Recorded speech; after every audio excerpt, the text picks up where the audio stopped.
সামনেই যেহেতু শীত আর শীতে তো বডি লোশন আমরা কম বেশি সবাই ব্যবহার করি।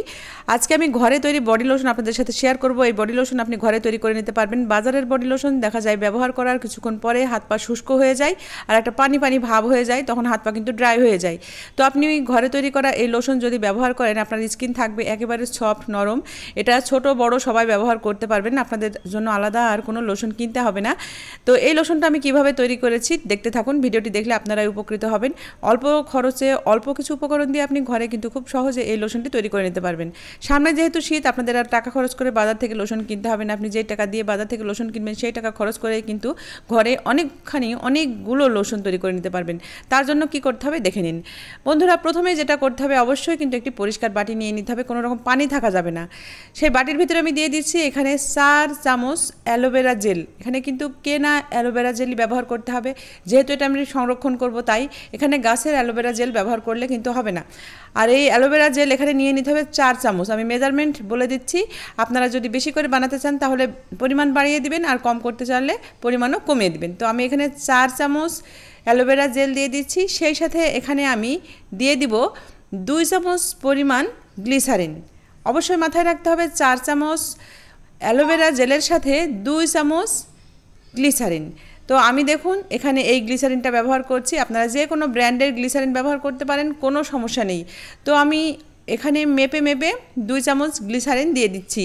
তো আর অবশ্যই কিন্তু একটা জিনিস মাথায় রাখবেন, কোনো রকম পানি যেন না থাকে। পানি থাকলে কিন্তু আপনি এই লোশনটা সংরক্ষণ করতে পারবেন না, তাই আমি কিন্তু গাছের অ্যালোভেরা জেল ব্যবহার করি নাই। তো আমি এখানে 2 চামচ পরিমাণ এই গ্লিসারিনটা এখানে দিয়ে দিচ্ছি। এবারে চলে যাচ্ছি পরবর্তী স্টেপে। এবারে আমি এখানে দিয়ে দিব ভিটামিন ই ক্যাপসুল। এখানে ভিটামিন ই ক্যাপসুল এই পরিমাণ অ্যালোভেরার সাথে দিয়ে দিতে হবে 4টি। আপনি যদি পরিমাণ বাড়িয়ে দেন তাহলে কিন্তু সেখানে ক্যাপসুলের পরিমাণও বাড়িয়ে দিবেন, আর এখানে যদি পরিমাণ কম করেন সেখানে কিন্তু অ্যালোভেরা জেলের পরিমাণ যে পরিমাণ হবে সেই অনুপাতেই কিন্তু ভিটামিন ই ক্যাপসুলও কমিয়ে দিবেন। তো আমি 4 চামচ অ্যালোভেরা জেল নিয়েছি, এখানে আমি 4টি ভিটামিন ই ক্যাপসুল দিয়ে দিচ্ছি। আর ভিটামিন ই ক্যাপসুল কিন্তু স্কিনকে সফট রাখতে সাহায্য করে, স্কিনের ছোপ কালচে দাগ দূর করতে সাহায্য করে। অবশ্যই কিন্তু ভিটামিন ই ক্যাপসুলটা ব্যবহার করতে হবে। তো আমি ভিটামিন ই ক্যাপসুলের ভিতরে জেলটা আছে সেই জেলটা এভাবে দিয়ে দিচ্ছি। তো দিয়ে যাওয়ার পরে এবারে চলে যাব পরবর্তী স্টেপে।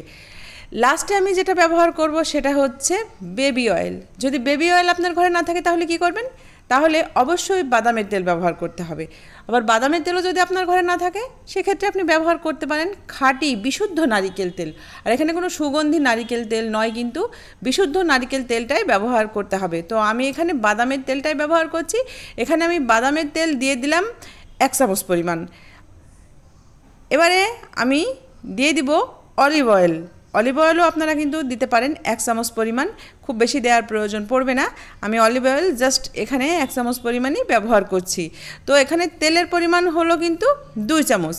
এবারে যেটা করতে হবে, এবার এটা অনবরত নাড়তে থাকতে হবে। নাড়তে নাড়তে কিছুক্ষণের মধ্যেই দেখবেন অবাক করা কাণ্ড, এটা তৈরি হয়ে যাবে লোশন।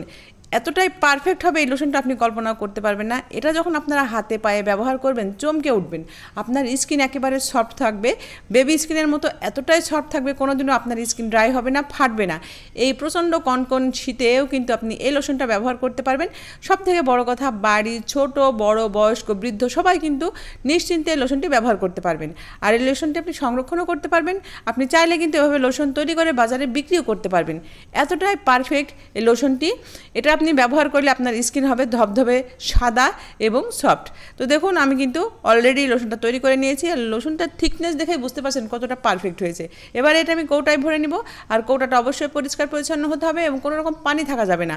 তো আমি এই কৌটাটায় ভরে নিচ্ছি, আর অবশ্যই ভালো করে ধুয়ে মুছে নিয়েছি। আর দেখুন এবারে আমি লোশনটা এর ভিতরে ভরে নিচ্ছি। এভাবে কিন্তু আপনি লোশনটা বাইরে রেখে ব্যবহার করতে পারবেন, ফ্রিজে রাখার কোনো প্রয়োজন পড়বে না।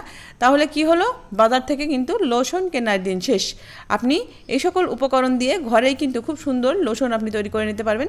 সেক্ষেত্রে আপনার কিন্তু অনেকটা খরচও বেঁচে যাবে, আর আপনি একটি খাঁটি ভেজালমুক্ত জিনিস ঘরেই তৈরি করে নিতে পারবেন।